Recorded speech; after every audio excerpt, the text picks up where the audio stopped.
you.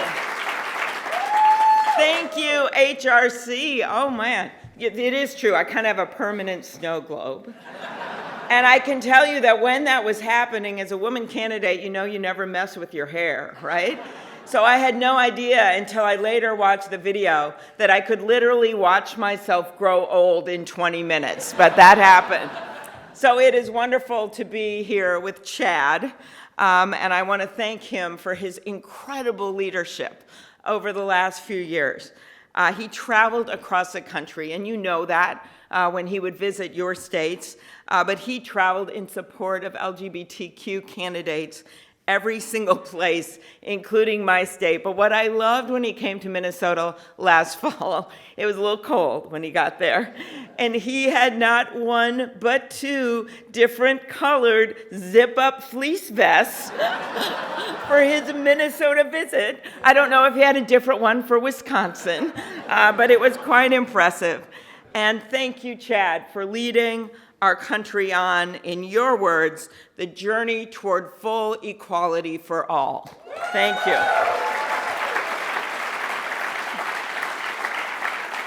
So I so appreciated Chad's timely words with what happened in New Zealand. You think about those people. They were just going to worship in their local mosque. They were doing what Americans do all the time, whether it's in a mosque or a synagogue or in their own church, in their own faith. And the thought, I don't know if you saw the president's reaction this morning. I'm not even going to go there. For me, this is just another moment where we should be standing up against hate in such a big way. We should be standing up for the people of New Zealand, yes, for the families of those that were so tragically hurt by this, whose lives will never be the same, but we should also be standing up for the Muslim community. That is what we should be doing right now.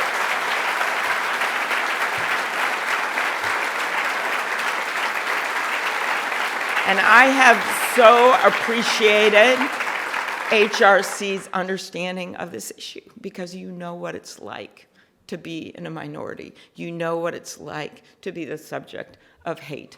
I remember during the worst of the president's rhetoric, during the 2016 campaign, I was in Minnesota and I was at a mosque, and I heard the story of a family who had been through 9/11, the parents had, and they had really experienced no discrimination in our state. We had gone out of our way to say in law enforcement, I was county attorney at the time, and I went around with the US attorney, we said, come to us if there's hate crimes to their community, and nothing much happened.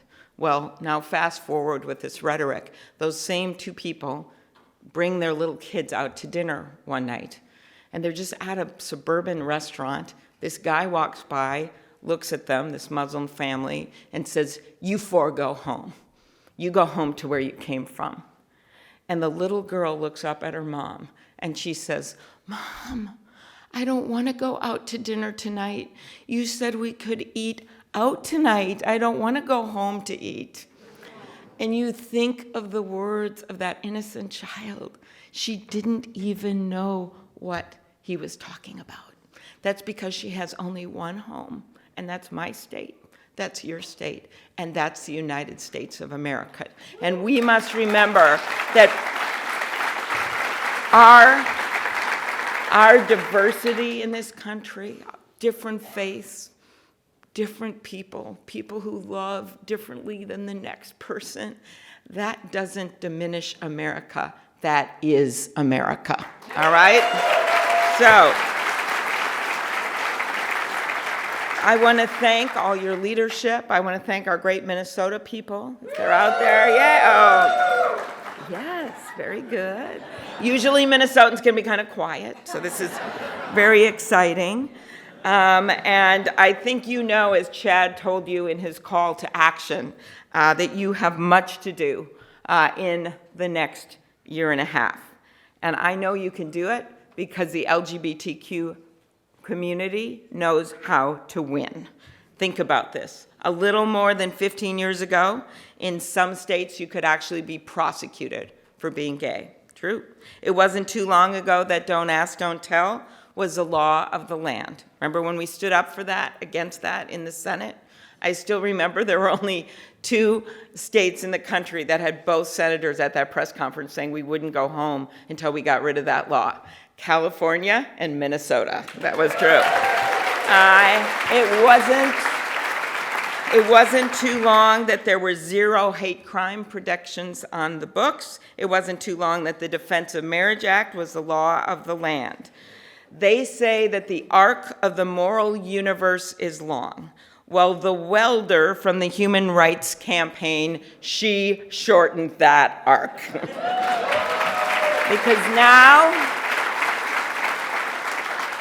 there are more human hate crimes protections and more on-the-job protections. You can get married, you can serve in the military openly, and there are more LGBTQ elected officials than ever before, right? This is amazing. And I know that myself because HRC was on the ground in Minnesota when you helped us elect my friend Angie Craig, the first openly gay member from the state of Minnesota. Or how about my next door neighbor, Tammy Baldwin, who is now going to be the lead host for the Democratic National Convention in 2020 in the city of Milwaukee. Yeah, okay, I gotta cheer for Milwaukee. My favorite visit once to Wisconsin was campaigning for Barack Obama, where in Sheboygan they gave us buttons that said, "Brought Obama," all right? So I have had my own journey with HRC, and it goes way back, way back. The 70th anniversary of the Stonewall riots, right? That goes way back before me in my state. And then Minnesota held its first gay pride parade 3 years later in 1972, okay? It was more of a protest than a celebration. The organizers didn't have permits, so they marched on the sidewalks. They were scared, but they marched, and they stood up for what was right. And then in 1993, our state successfully passed a statewide non-discrimination law and included sexual orientation, this is in 93, and gender identity as protected status. It was the first law that included protections for our trans community. Maybe the president should go back and look at it, all right? So then we fast forward, and I started going into politics, and then I got elected. I was Hennepin County attorney, and I actually took on our state hate crimes law and started prosecuting some cases under that law. And then, after the Matthew Shepard tragedy, I got invited to the White House when President Clinton was rolling out that hate crimes bill. Some of you are too young to remember this, but this happened. And he decided to do it in a big formal way, so he invited U.S. attorneys, like 5 of them, and their local counterparts, and one of them was me, to show that we could work together. Well, somehow, the night before, I got called at 11 at night to ask if I would like to introduce the president. I want to picture that. I'd never even been in the White House, okay? So I'm scribbling this introduction. I go out to CVX, buy this little plastic folder, you know, and I end up outside of the East Room for this big formal introduction of the hate crimes bill. And there literally is, on one side, I've got Bill Clinton. On the other is Janet Reno and Eric Holder. They're really tall, right? Okay? And this woman comes up with this headset. She goes, when you get in there, there's a podium, and there's a step under the podium, and you can pull it out with your foot, but sometimes it kind of sticks. And so, and I'm going, she goes, none of these other guys will need it, but you will. And she said, so, and if you have any trouble with it, the president will pull it out. I'm like, no. And so as I'm standing there, literally, this is a true story, they start playing, the military band starts playing, do, do, do, do, do, do. And I'm so nervous. I start walking in, and all of a sudden I feel this big hand on my shoulder, and this voice goes, I know you're gonna do great out there. But when they play that song, I usually go first.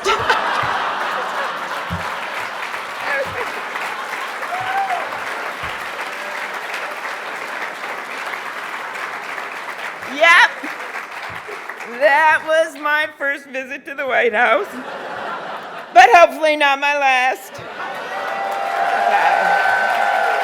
All right, so then you fast forward, I got elected to the Senate, and I got to be there after meeting Matthew Shepard's parents and after meeting those police investigators right after that tragedy began, hearing them talk about their own conversion and what had happened to them after they had lived through that investigation. And I got to be one of the deciding votes to finally pass that hate crimes bill in the US Senate.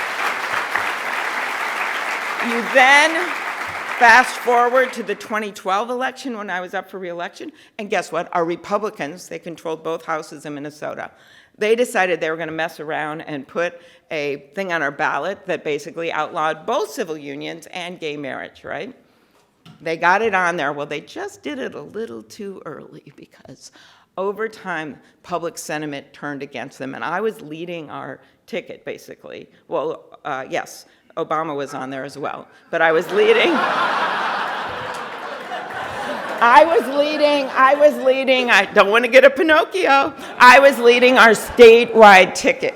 And so it was my job to really take that on, and we had rural legislators running. It was this most incredible statewide effort where we stood up against that amendment. And no one thought we were going to win it because we were actually the first purple state, right, that had to deal with getting some kind of conservative Democrats, moderate Republicans, independents, including in the Iron Range of Minnesota, to vote against that, right?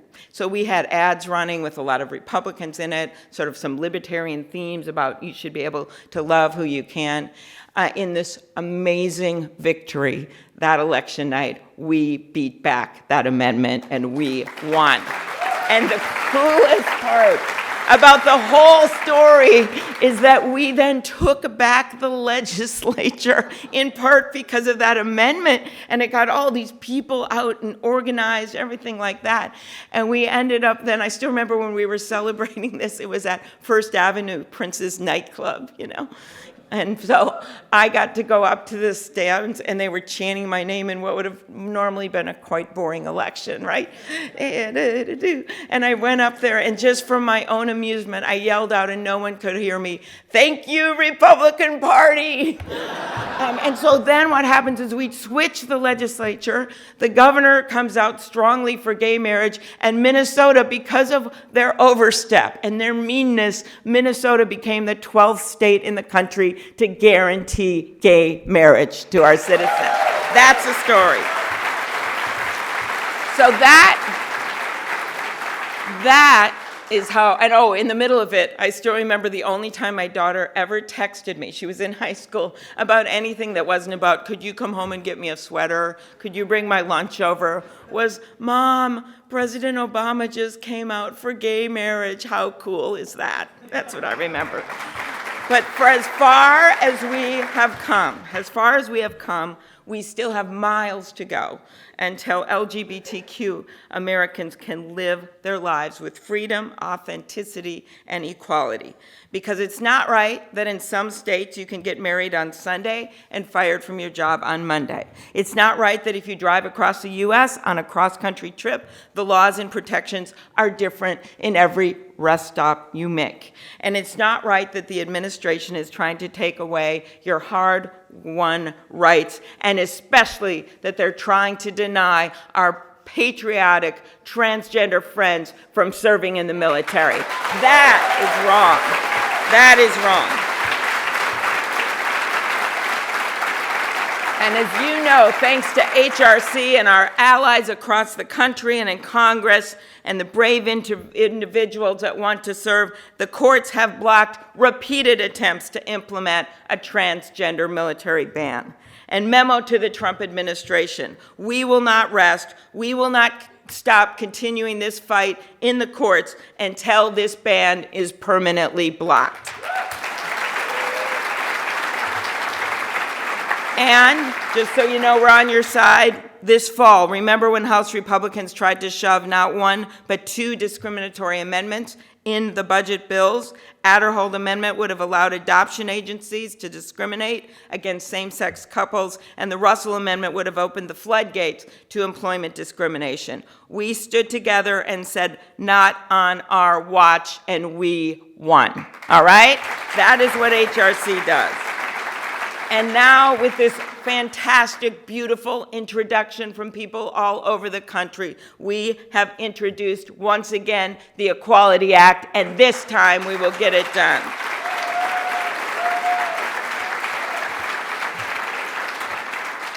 A big part of why I'm running for president, and we have an incredible field of candidates, right? Just an incredible field. I always say, may the best woman win. But we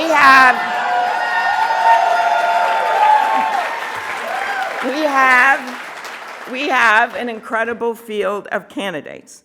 And I believe that people know they need someone that has their backs, right? Not someone that tweets whatever he wants every single morning but doesn't respect the amendment that allows him to do it. Not someone that looks for divides at every moment, no matter the crisis, no matter the situation, no matter the breaking news in our country. This is someone that looks for divides instead of leading the country in a way that people feel unites us. I announced my candidacy in front of that great Mississippi River because I wanted to make the point that we are living at a time where we must cross the river of our divides, walk over the sturdy bridge of our democracy to a higher plane in the politics of the United States of America. And that includes fighting for the transgender person who wants to serve, or go to school, or just go out in their neighborhood without fear. For the young gay man looking for his first apartment or his first job. For the two moms who want to protect their family. I am running for all of you.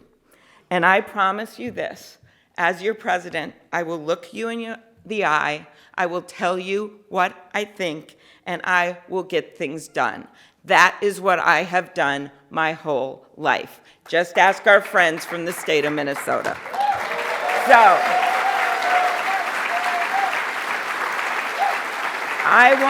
I want to end by reminding you of the incredible, awesome journey we have been on over the last 2 years. You all remember election night. I do. I was out giving speeches in Minnesota, feeling all energized, and then things got worse and worse and worse. And I got home, and I got a text from my daughter. And I had forgotten, I had this horrible mom guilt. She was in college, and I'd forgotten that she was at Hillary's party in New York.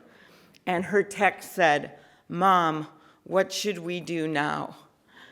And I wrote back this mom guilt text in 1 minute, and it said, this isn't going well. You need to leave the party.